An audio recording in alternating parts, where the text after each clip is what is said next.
Hello friends, आप सभी का आपके अपने YouTube चैनल कालचक्र इतिहास की यात्रा में मैं विक्रम सिंह स्वागत करता हूं। आज का जो हमारा टॉपिक है वो है पल्लव राजवंश। भारतीय इतिहास का एक ऐसा राजवंश जो अपनी स्थापत्य कला की देन के कारण भारतीय इतिहास में हमेशा के लिए अमर हो गया या प्रसिद्ध हो गया। यह एक ऐसा राजवंश है जिसने इतनी संख्या में मंदिर भारत को प्रदान किए कि उस मंदिर के कारण उस राजवंश के इतिहास के बारे में हम सहज ही अनुमान लगा सकते हैं कि उनका धर्मानुराग कैसा होगा, उनकी जो स्थापत्य कला में उन्नति है वो कैसी रही होगी और उसके जो शासक हैं वो कितने महान रहे होंगे। तो आज हम बात करते हैं पल्लव राजवंश की। चलिए पल्लव राजवंश पर आते हैं। तो यह राजवंश है, इसका जो भौगोलिक वितरण या भौगोलिक क्षेत्र जो है वो सुदूर दक्षिण का हिस्सा हुआ करता था। ये जो बादामी के चालुक्य थे उनके दक्षिण दिशा में या इनके पड़ोसी थे। इनका जो क्षेत्र था वो ये वाला हिस्सा था। इसके ऊपर बादामी के चालुक्य थे और इनके नीचे पल्लव राजवंश था। बादामी के चालुक्यों से इनकी दुश्मनी भी थी और ये इनके पड़ोसी भी थे और समकालीन भी थे। पल्लव जो राजवंश है इसका जो संस्थापक है वो माना जाता है सिंह विष्णु को। सिंह विष्णु का जो काल है वो 565 से 600 ईस्वी का माना जाता है। सिंह विष्णु स्वयं विद्वान और विद्वानों का आश्रयदाता था और दक्षिण भारत के महान जो कवि हुए हैं भारवी, जिन्होंने किरातार्जुनीयम नामक जो ग्रंथ है वो लिखा था, वो सिंह विष्णु के दरबारी विद्वान थे। कौन? कवि भारवी। और उनका ग्रंथ जो था वो था किरातार्जुनीयम। इनके बारे में बहुत बार प्रश्न है वो पूछा जा चुका है। यह जो भारवी है वो दक्षिण भारत के बहुत ही महान कवि माने जाते हैं और उनकी जो पुस्तक है किरातार्जुनीयम, यह महाभारत के एक प्रसंग जिसमें किरात वेशधारी महादेव अर्जुन की तब परीक्षा लेने आते हैं जब वो अपने 12 वर्ष के वनवास, जो कि 1 वर्ष का अज्ञातवास भी साथ था, उस वनवास को काट रहा था और दिव्यास्त्रों के लिए वो तपस्या कर रहा था। उस वक्त महादेव है उसकी परीक्षा लेने के लिए किरात का वेश या शिकारी का वेश धारण करके आते हैं। तो उस प्रसंग को लेकर इस ग्रंथ की रचना है वो हुई थी। अब सिंह विष्णु का जो पुत्र है जो कि उसके बाद में शासक बनता है वो है महेंद्र वर्मन प्रथम। इनका जो शासनकाल है वो 600 से लेकर 630 ईस्वी तक था। यह जो राजा थे महेंद्र वर्मन प्रथम, वो एक सेना नायक के साथ साथ ही एक महान निर्माता और विद्वान भी थे। अर्थात इनमें सैनिक गुणों के साथ साथ में शांतिपूर्ण परिस्थितियों में विद्वता के भी गुण और निर्माता के गुण एक साथ मौजूद थे। इनकी जो उपाधियां थी वो थी मत विलास, विचित्र चित्र और गुणभर। इन्होंने एक बहुत ही सुंदर ग्रंथ की रचना की है, मत विलास प्रहसन, जिसमें बौद्ध भिक्षुओं और कापालिकों पर व्यंग्य कसा गया है। यह पुस्तक है वो मनोरंजन और हंसी मजाक से परिपूर्ण है और बहुत ही सुंदर रचना है। शैव संत अपार के प्रभाव में आकर इन्होंने जैन धर्म को त्याग कर शैव संप्रदाय या शैव धर्म को अंगीकार कर लिया था महेंद्र वर्मन प्रथम ने। महेंद्र वर्मन प्रथम के बाद में जो शासक आते हैं वो है नरसिंह वर्मन प्रथम। नरसिंह वर्मन प्रथम है वो महामल्ल और वातापी कोंडा की उपाधि है वो प्राप्त करते हैं। महेंद्र वर्मन प्रथम के शासनकाल में ही जो इनके पड़ोसी थे बादामी या वातापी के चालुक्य, इनसे इनकी शत्रुता हो जाती है और वातापी शासक पुलकेशिन द्वितीय है वो महेंद्र वर्मन प्रथम पर आक्रमण कर देता है और महेंद्र वर्मन प्रथम को पराजय का मुख देखना पड़ता है। और उसी से उत्साहित होकर, अपनी जीत से उत्साहित होकर पुलकेशिन द्वितीय कुछ समय बाद में वापस पल्लव वंश पर आक्रमण करता है। लेकिन इस वक्त पल्लव राजवंश का जो शासक था वो नरसिंह वर्मन प्रथम था और नरसिंह वर्मन प्रथम श्रीलंका के एक शासक जिनका नाम मान वर्मन था, जो पदच्युत थे, उसकी सहायता से पुलकेशिन द्वितीय को पराजित कर लेते हैं। और पुलकेशिन द्वितीय की जो वातापी राजधानी है वहां एक विजय स्तंभ भी स्थापित करते हैं, जिस पर लिखा हुआ उनकी विजय का जो लेख है वो आज भी देखा जा सकता है। और अपनी इसी विजय के कारण, जो कि पुलकेशिन द्वितीय पर अर्जित की थी, इसी विजय के कारण वो वातापी कोंडा अर्थात वातापी का अपहर्ता की उपाधि है वो धारण करते हैं। और इसी विजय के पश्चात वो महामल्ल की भी उपाधि धारण करते हैं। इनके बाद में जो शासक बनते हैं वो है नरसिंह वर्मन द्वितीय। ये राजसिंह नाम से शासन संभालते हैं। इनका जो शासन काल है वो 680 से लेकर 720 ईस्वी था, जबकि नरसिंह वर्मन प्रथम का 630 से लेकर 668 था। नरसिंह वर्मन द्वितीय के दरबार में संस्कृत के एक और अन्य कवि हैं जिनका नाम था दंडिन, वो निवास करते थे नरसिंह वर्मन द्वितीय के दरबार में। जबकि भारवी थे वो सिंह विष्णु के दरबार में निवास करते थे। नंदीवर्मन द्वितीय उनके बाद में शासक बनते हैं और तिरुमंगाई जो कि अलवार संत थे वो नंदीवर्मन द्वितीय के समकालीन थे। और नंदीवर्मन द्वितीय के बाद में जो थे प्रभावहीन शासक, कमजोर शासकों का जो शासन है वो हमें पल्लव राजवंश में देखने को मिलता है। ये जो शासक थे, इन शासकों ने जिन मंदिरों का निर्माण करवाया वो कालजयी हैं, वो आज भी मौजूद हैं। उनकी सुंदरता और भव्यता आज भी वैसी की वैसी ही है जैसी बनाते वक्त हुई थी। और आज भी उनको देखने वाले लोग हैं वो दांतों तले उंगली दबा देते हैं। तो इनके मंदिरों या इनकी कला, स्थापत्य, इस कला को पढ़ने से पहले हम कुछ और बातें करेंगे कि यह जो वंश था वो ब्राह्मण धर्मानुयायी वंश था। इन्हीं के शासन काल में दक्षिण भारत में भक्ति आंदोलन की शुरुआत हुई, जो कि अलवार और नैनार के रूप में थे। अलवार वे लोग थे या वे संत थे जो भगवान विष्णु के अनुयायी थे, और नैनार वे संत थे जो कि शिव के अनुयायी थे। इन्हीं के काल में अलवारों और नैनारों का जो भक्ति आंदोलन है वो अपने चरम पर पहुंचा। इनकी जो राजधानी थी वो थी कांची। कांची के उल्लेख के बिना पल्लव राजवंश अधूरा है।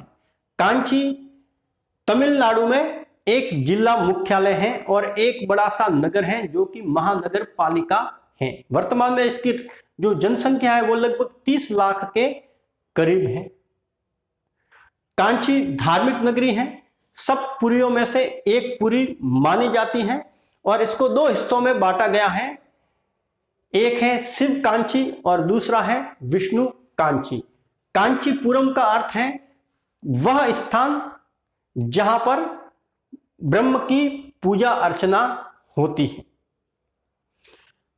तो कांची जो है वो एक बहुत ही भव्य नगरी और राजधानी थी इनकी पल्लवों की। वर्तमान में भी कांची है वो प्रसिद्ध है मंदिरों के शहर के रूप में। 100 से भी ज्यादा मंदिर इस नगरी में मौजूद हैं और यहाँ की हस्त निर्मित जो साड़ियां हैं वो बहुत ही सुंदर मानी जाती हैं। तमिलनाडु के संभ्रांत परिवारों की जो महिला है वो अपने साड़ियों के जो उनका जमाव होता है उनमें कम से कम एक साड़ी तो कांची में बनने वाली, जिनको कांजीवरम की साड़ी कहा जाता है, वो होती ही है और उत्तरी भारत में भी इन साड़ियों का बहुत ही ज्यादा महत्व और मांग है। अब हम बात करते हैं पल्लवों के स्थापत्य कला की, और इसी स्थापत्य कला के कारण पल्लवों का भारतीय इतिहास में बहुत ही ज्यादा महत्व है या महत्वपूर्ण स्थान है। इनकी जो स्थापत्य कला है उनको हम 3 भागों में बांटते हैं। एक है मंडप, दूसरा है रथ और तीसरा है स्वतंत्र मंदिर। 3 प्रकार के मंदिरों का निर्माण इनके शासनकाल में हुआ और अलग अलग शासकों के शासनकाल में हुआ। लेकिन इन तीनों ये जो राजा थे, इनके शासनकाल में जिन मंदिरों का निर्माण हुआ उनको इनकी स्थापत्य शैली या निर्माण शैली के आधार पर 3 भागों में बांटा जाता है। अब ये 3 भाग, इनसे क्या तात्पर्य है? तो मंडप से तात्पर्य है ऐसा मंदिर जिसको गुफाओं को काटकर बनाया गया हो। जो गुफाएं हुआ करती थी, जो पहाड़ियां हुआ करती थी, उनको काटकर गुफा मंदिरों का निर्माण है वो इनसे पहले शुरू हो चुका था। सम्राट अशोक ने सबसे पहले पहाड़ों को काटकर आजीविकों को गुफाएं हैं वो दान दी थी। उसके बाद में यह कला है वो अपने विकसित रूप में हमें भारत के अन्य हिस्सों में देखने को मिलती है, चाहे वो अजंता एलोरा की गुफाएं हो, चाहे वो उदयगिरी की गुफाएं हो, चाहे वो पांडव गुफाएं हो जो कि नासिक की हो, या कार्ले या भाजा के गुहा चैत्य हो। तो यह जो कला है, यह कला बाद में दक्षिण के सुदूर हिस्सों तक पहुंच जाती है। तो मंडप वे मंदिर हैं जो पहाड़ों को काटकर गुफा के रूप में मंदिर बनाए गए हों। रथ से तात्पर्य है ऐसे मंदिर जो एकास्म पत्थर से बनाए हुए हो, या यूं कहें कि एक शिलाखंड हो, उसको काटकर रथाकार मंदिर का रूप है वो दे दिया हो। और स्वतंत्र मंदिर से तात्पर्य है जिनका पत्थरों और ईंटों से स्वतंत्र रूप से निर्माण हुआ हो। तो ये 3 प्रकार के मंदिर हैं वो हमें पल्लव राजवंश के शासनकाल में देखने को मिलते हैं। पर्सी ब्राउन ने पल्लव स्थापत्य कला को 4 हिस्सों में बांटा है या 4 शैलियों में बांटा है। पहली शैली है वो महेंद्र वर्मन शैली, दूसरी शैली है वो नरसिंह वर्मन प्रथम की शैली या यूं कहें कि महामल्ल शैली, तीसरी शैली राजसिंह शैली और चौथी शैली है नंदी वर्मन शैली। तो हम शुरुआत में बात करते हैं महेंद्र वर्मन शैली या प्रथम शैली। महेंद्र वर्मन शैली में जो मंदिर बने हैं वो मंडप बने हैं, अर्थात नरसिंह वर्मन ने पहाड़ों के कुछ हिस्सों को काटकर सिंपल से छोटे से मंदिर हैं उनका निर्माण करवाया। स्थापत्य की दृष्टि से वो इतने ज्यादा सुंदर नहीं है जितने कि इनके बाद के जो मंदिर हैं वो देखने को मिलते हैं। फिर भी इनमें पंच पांडव नाम का जो गुहा मंदिर है वो सुंदर माना जाता है। तो महेंद्र वर्मन है, इन्होंने यूं कहे कि एक स्थापत्य की है वो शुरुआत कर दी। उसके बाद में जो दूसरी शैली है वो है महामल्ल शैली।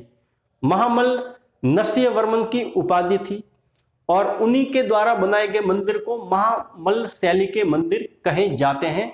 और इन मंदिरों की जो रचना है वो महाबलीपुरम में हुई थी, जो कि तमिलनाडु के मद्रास के पास में एक तटीय नगर है। महामल्ल शैली में हमें 2 प्रकार के मंदिर देखने को मिलते हैं, वो है मंडप वाले और रथ वाले। ध्यान दीजिएगा, महेंद्र वर्मन शैली में सिर्फ मंडप थे, यह इनका विकास हो रहा है। महामल्ल शैली में मंडप के साथ साथ में रथ मंदिर भी देखने को मिलेंगे। तो इनके जो रथ मंदिर हैं वो काफी सुंदर है। एकास्म पत्थरों को तराशकर मंदिरों को रथों का रूप दिया गया है। इसमें धर्मराज रथ है वो काफी सुंदर है, जिस पर नरसिंहवर्मन प्रथम की प्रतिमा अंकित है। ये जो रथ मंदिर है ये बौद्ध विहारों और चैत्यों की है वो प्रतिकृतियां या उनका विकसित रूप हम कह सकते हैं। रथ मंदिरों में बाकी द्रौपदी रथ हैं वो बिल्कुल सिंपल हैं। इनके अलावा भीम रथ, सहदेव रथ, गणेश रथ ये चैत्यों की या चैत्यों का रूप है, जबकि धर्मराज रथ है वो विहार का विकसित रूप है। ये रथ मंदिर बहुत ही सुंदर है और ये संख्या में 8 है, जिनको सप्त पैगोडा कहा जाता है।